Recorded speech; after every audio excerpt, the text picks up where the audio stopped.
Sinopsis sinetron Buku Harian Seorang Istri malam ini 8 Desember 2021 episode 479.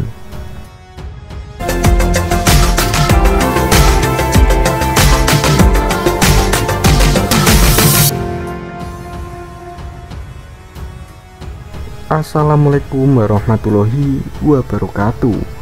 Halo para sobat AWN, dimanapun kalian berada, semoga kalian sehat semuanya ya. Berjumpa lagi dengan saya yang menghadirkan berita terbaru seputar sinetron Buku Harian Seorang Istri. Nah, bagi kalian yang baru menemukan channel ini, saya ucapkan selamat bergabung. Dan jangan lupa tekan tombol subscribe-nya dan aktifkan tombol loncengnya agar kalian tidak ketinggalan berita terbaru dari channel ini. Dari sini saya akan menceritakan alur cerita seputar sinetron Buku Harian Seorang Istri, tentunya hanya di SCTV. Selamat menontonnya guys, dan terima kasih. Nah, di awal sekian kali ini, saat itu Fajar menemukan gelang. Lalu dia tahu gelang itu adalah punya Tante Merlin. Fajar pun langsung ingin menanyakan ke Tante Merlin. Dan saat itu pula Fajar datang. Tante Merlin sedang bersama dengan Coco. Akhirnya Fajar keluarkan gelang itu dan bilang kalau gelang ini punya Tante Merlin.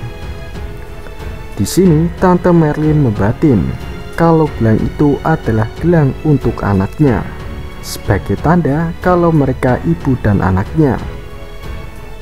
Dan Fajar mengatakan kalau gelang ini adalah gelang yang dia pakai saat bayi. Merlin saat itu kaget mendengarnya.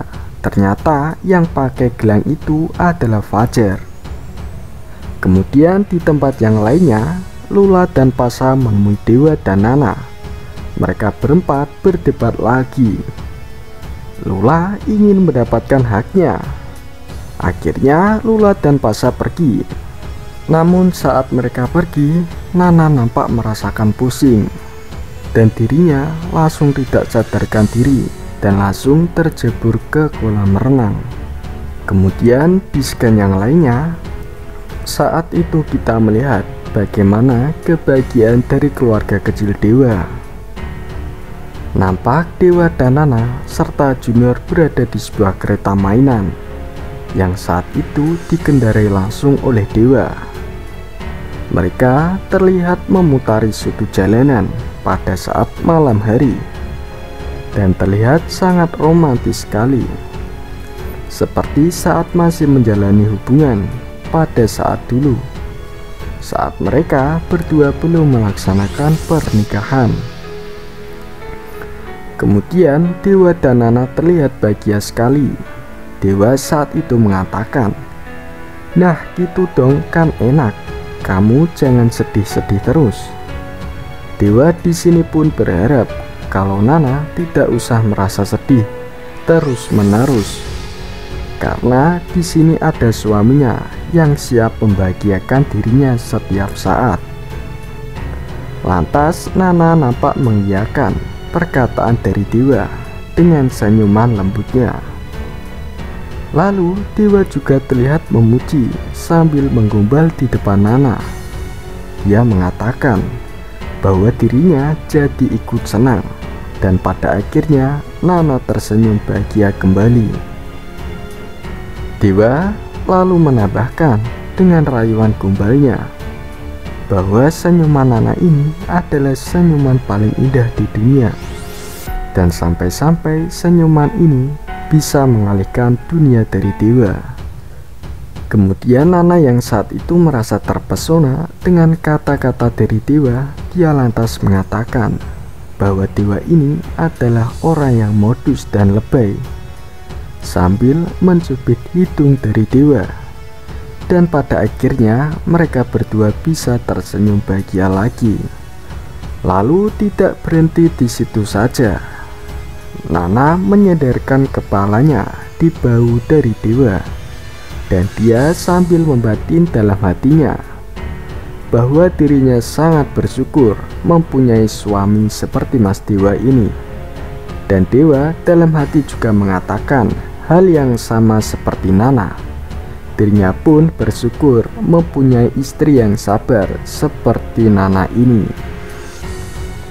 Kemudian di scan yang lainnya, saat itu Lula kembali menelpon Nana.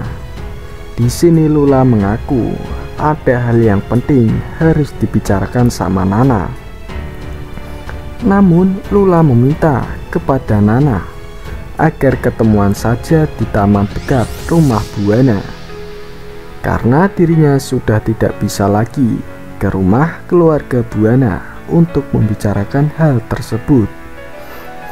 Nana di sini pun lalu mengiyakan permintaan adiknya tersebut. Tapi Nana tidak setuju guys kalau pertemuannya diadakan di taman. Dia merasa tidak nyaman dan meminta Lula untuk bertemu di kafe saja.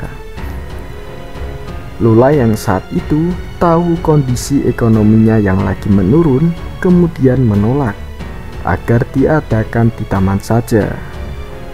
Kemudian Nana bilang bahwa dirinya yang akan membayar semuanya dan meminta Lula agar jangan menolak permintaan dari kakaknya tersebut.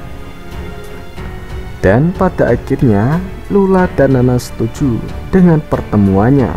Namun Lula di sini meminta agar pertemuannya dirahasiakan dan Nana harus datang sendiri, jangan membawa Dewa. Lalu saat ingin berangkat, tiba-tiba datanglah Dewa dan menanyakan kepada dirinya mau kemana.